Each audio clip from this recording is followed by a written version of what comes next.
Welcome to Talk About Topeka. I'm Chris Schultz. Tonight we welcome back Vince Frye of DTI. Swell guy. Oh my. We'll talk about what our community has accomplished since he took over the reins and where we're going from there. We also have Erin Aldridge, a development director at the Jayhawk Area Council of the Boy Scouts of America. I've said this before, but I like how it sounds. Topeka Regional Airport now has air service available to the public through United Airlines. I repeat, Topeka has an airport with service that you can use for the first time in a long time. Let's grow this, people. Now we know.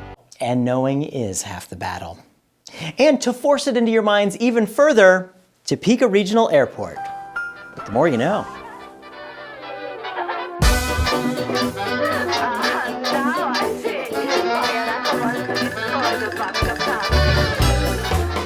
Well, in the studio with me right now is Vince Frye, the president and CEO of Downtown Topeka Incorporated. How you doing, Vince? Doing good, Chris. Thanks. Hey, thanks for coming back on the show. We had you on here right after you started the job, so we didn't want to grill you too hard because you were kind of getting your sea legs for it. But, appreciate that. But you've been there for a while now, and we've seen a lot of really great things happening downtown. You want to give us a little state of the downtown area here? Well, it's been about a year and 8 months since I took the job, and a lot has happened. The city council approved doing the infrastructure on Kansas Avenue from 6th to 10th Street, which we're badly in need of. People can see the sidewalks, the curbs, the medians are crumbling. What they can't see is what's underneath Kansas Avenue, which has been there for 70, 80, 90 years. Water lines, gas, things that need upgrading. So City Council approved that, and that was great, but a lot of people said, we want more than just doing that. We want downtown to really be a place of pride and something that we can all go and be a destination for us. So the private sector said, we'll go out and we'll raise money to add what we call enhancements, and that's what they've been doing over the last year.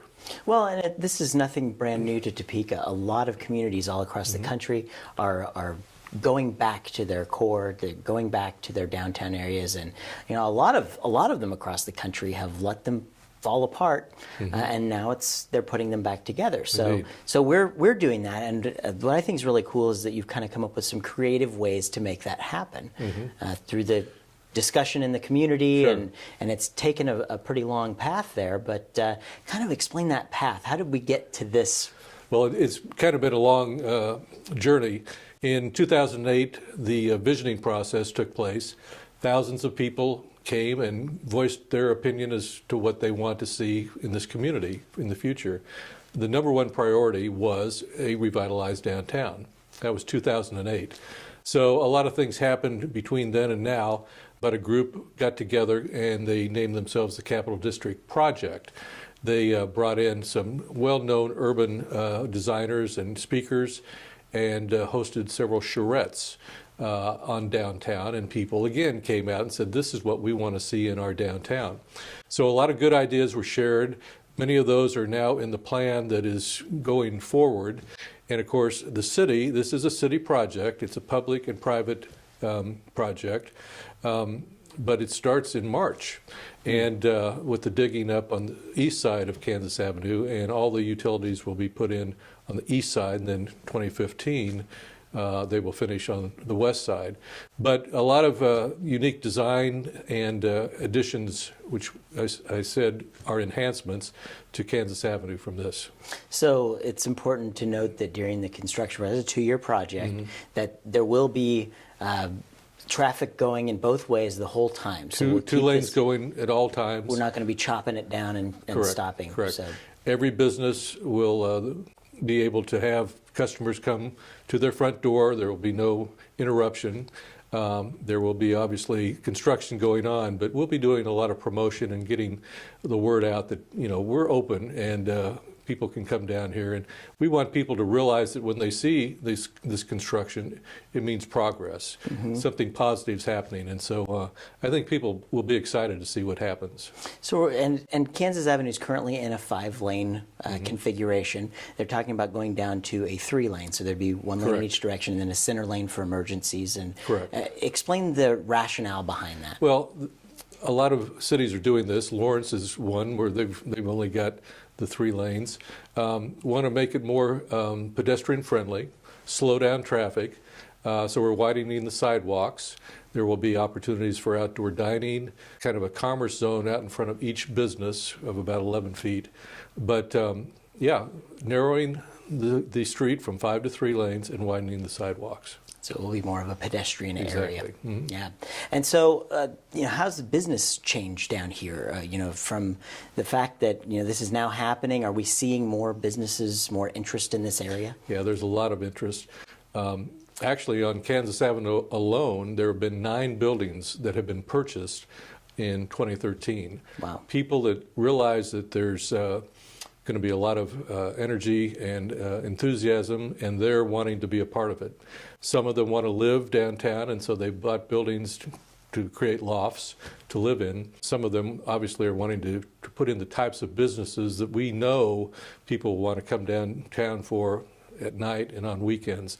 And that'll really be a key when we get all of the project finished, is to have the right mix of businesses down here. Are you finding people a little bit apprehensive to say, I want to open this business right now? Do you think when this construction process is done that we're going to be seeing these businesses pop up? Or are people taking the leap now and getting ready and established at this time? Yeah, well, there is apprehension, as you can imagine, when there's a construction project out in front of the business that you hope to open.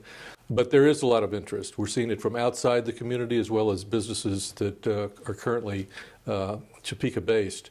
And, they want to be down here. They realize that there's 25,000 people that work downtown every single day. Yeah. There's a market there that is really significant. But on top of that, they understand that the Capitol has just been renovated. People are going to be coming to visit that in droves, and they want to be able to take advantage of all those visitors that will come just to visit the Capitol building. So there is a great deal of interest, and so I'd love to see somebody tomorrow say, hey, we're ready to build an anchor department store downtown, or bring in this outstanding restaurant. But, people are looking, people are interested, and it's just a matter of time before all of those say we're ready to go. I think people really underestimate the power of the Capitol building. I know from our businesses being right around the corner from where that is, I've seen big-name celebrities come to Topeka and stop in and grab a cup of coffee or, something. And I'm like, hi, why are you here? And they said, well, we stopped and we like to see the Capitol building in all the states as we tour through. There's a lot of people like to do that. And this is going to be now with this, how beautiful this is now. I mean, it is beautiful. And when those big-name celebrities stop in, call me. I'd like to come down and see some of them. I would love to say their names, but I don't think they would like me to. But, it is unique. There's only 50 of them in the country, and ours, quite frankly, I was just there today, is absolutely spectacular. Yeah, it really is. And it's been a long process for that. And now they've got the visitor center, and maybe tell us a little bit about what we're seeing at the Capitol. Well, right off of 8th Street, you can pull up kind of in a circle drive and be let off and go right into a visitors center at the Capitol. It's got some great displays of artifacts. There's a kind of a retail shop in there that you can get some merchandise. But it's just an entryway into this beautiful Capitol that's been completely refurbished. And if you've not been there, you really need to go and take a look, because it is truly spectacular. It's a lot of times it's hard for us to be a tourist in our own city, but when you've got something this really cool right there, you need to get out and check it out. True.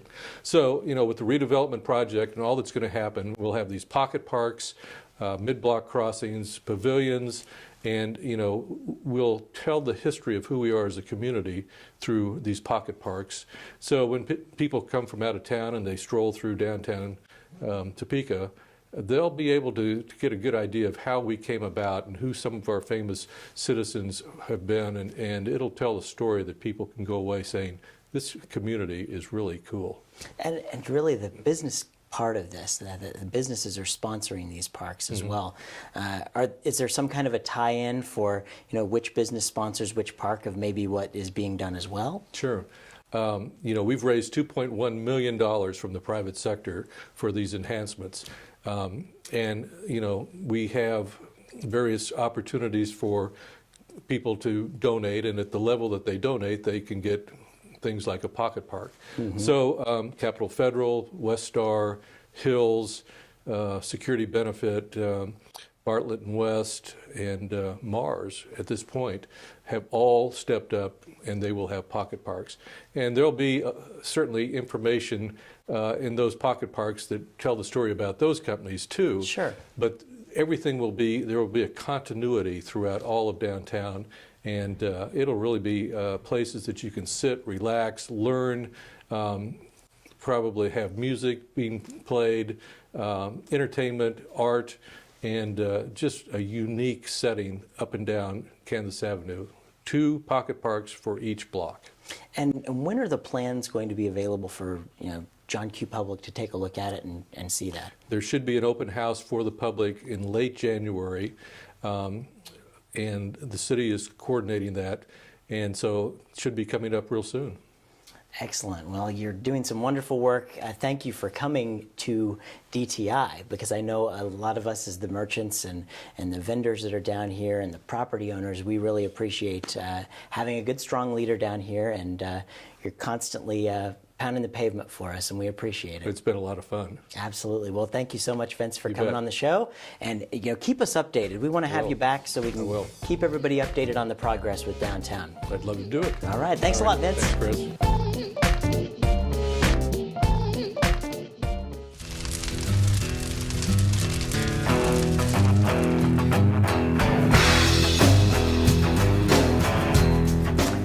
Well, folks, I'm joined with my friend Erin Aldridge. She's the development director for the Jayhawk Area Council, Boy Scouts of America. How you doing? I'm good. How are you, Chris? Hey, thanks for joining us. Thanks for having me. You guys are a very large, you cover a large area around here. We do. I mean, you were saying something about 11 counties. We cover 11 counties. Yeah. We stretch from the Nebraska border just south of Emporia, and then we sit in between Lawrence and Manhattan.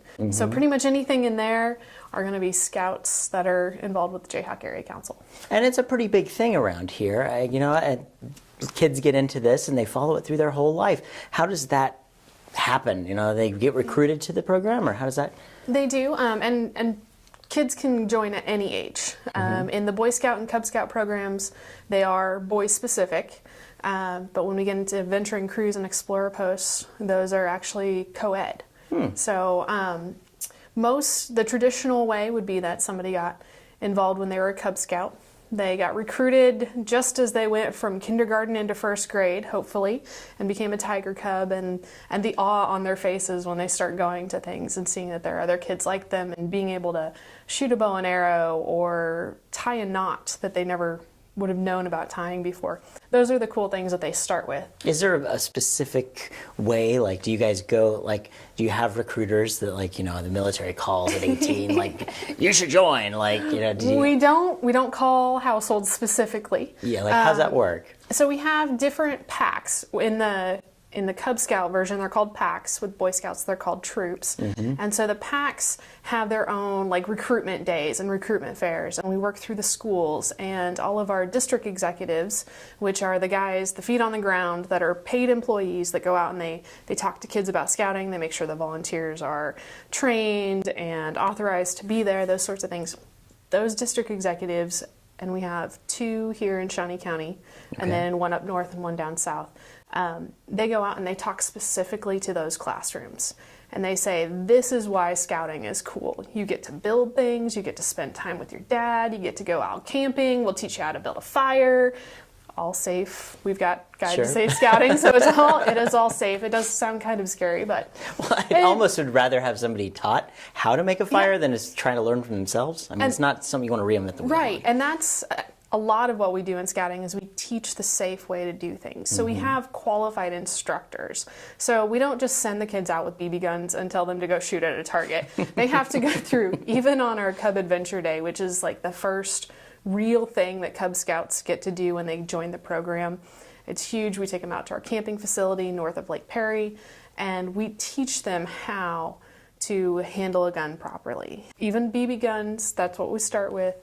You know, what a safety is, that you don't pretend shoot at your friends. That's Right. a bad idea because it could actually happen. Yeah. Those sorts of things. We teach them that. We teach them the skills for archery so that they don't hurt themselves. We talk about keeping our environment clean. You know, what is litter like? You know, what can that actually do to the environment and how it can hurt that? When I laugh because I start thinking about the things that we did at Cub Adventure Day, and where they talk about, you know, if you take a dog camping with you, you need to wash your hands after you clean up after the dog to make sure you don't spread disease. I mean, just different. Good pointers, and actually some folks maybe want to take that with them. Don't have to be in Scouts for that one. Right? No, don't have to be in Scouts for that. But those are the things that they're common sense knowledge, but sometimes Right. they're not so common sense. Yeah, yeah. So those are the things that they start learning, and then the core part of our program is done in those packs, and then they divide down into smaller groups called dens, and they work on different their belt loops for Cub Scouts and activity patches, and they get to learn about sports. They learn the fundamentals behind everything that they do before they get the award for it, and then they start going through ranks and rank advancements. When they cross over it into Boy Scouts, that's when they're called merit badges. Okay. So they start out as Cub Scouts, and they get, you know, they do their little things they need to get to the next level, and then what's the next level after that?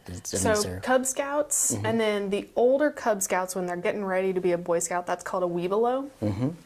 And once they're done with their second year of Webelow, if they follow the traditional path, like I said, boys can join at any age, they'll cross over into a Boy Scout troop. Okay. So at that Boy Scout troop level is when they get to start doing the overnight camps. Sure. And they get to go to high adventure bases throughout the country if their troop decides to go. Cool.